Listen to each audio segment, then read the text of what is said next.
தொழிற்சங்க நெருக்கடி தீவிரம் மின்வெட்டு ஏற்படுமா என்ற கேள்விக்குடன் கூடிய செய்தி தினக்குரல் பத்திரிகையில் வெளியாகி இருக்கிறது.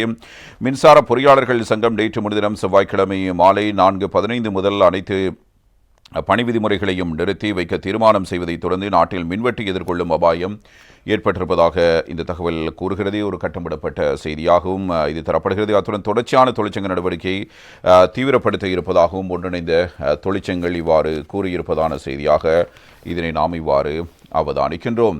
இந்த தகவலில் குறிப்பாக எவ்வாறான செயற்பாடுகள் எதிர்வரும் காலத்தில் மேற்கொள்ளப்பட இருக்கிறது என்பது தொடர்பாகவே இவ்வாறு இந்த விடயங்கள் பற்றி பேசப்பட்டிருக்கிறது. பிரதானமாக மின்வெட்டு குறித்தான விடயத்தில் இந்த தீர்மானம் தன்னிச்சையாக எடுக்கப்படவில்லை எனவும் அனைத்து தொடர்புடைய அதிகாரிகளுக்கும் எழுத்துப்பூர்வமாக அறிவித்த பின்னர் எடுக்கப்பட்டது எனவும் இவ்வாறு கூறப்படுது. வேலை விதிமுறைகளிலிருந்து விலகுவதற்கான தொழிற்சங்கத்தின் தீர்மானத்துக்கு பின்னணியில் உள்ள காரணங்களை கடிதங்கள் தெளிவாக கோடிட்டு காட்டியுள்ளன எனவும் அவர் கூறுகிறார். அனைத்து பராமரிப்பு மற்றும் பழுது நீக்கும் பணிகளை நிலையான 8 மணி நேர வேலை காலத்துக்கு மட்டுமே மேற்கொள்ளப்படும்.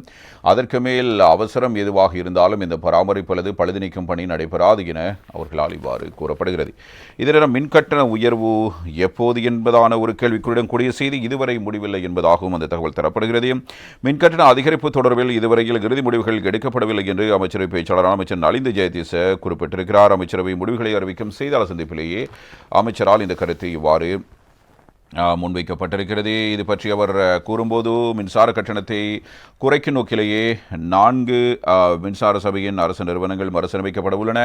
நீண்ட காலமாக கொண்டுவரப்பட்ட நஷ்டமே இருக்கிறது. இன்னும் மக்கள் கருத்தறியும் நடவடிக்கையிலேயே பொது பயன்பாடுகள் ஆணைக்குழு ஈடுபட்டு இதுவரையில் மின்கட்டணம் தொடர்பில் இறுதி முடிவுகள் எடுக்கப்படவில்லை. எவ்வாறாயினும் நுகர்வோர் பக்கத்தில் இருந்து வரும் கோரிக்கை மற்றும் நிறுவனங்களின் பக்கத்தில் இருந்து வரும் கோரிக்கைகள் தொடர்பில் கவனம் செலுத்தப்பட்டு தீர்மானங்கள் எடுக்கப்படும் என்பதாக அமைச்சர் நலிந்த ஜெயதீச இவ்வாறு குறிப்பிட்டிருக்கிறார்.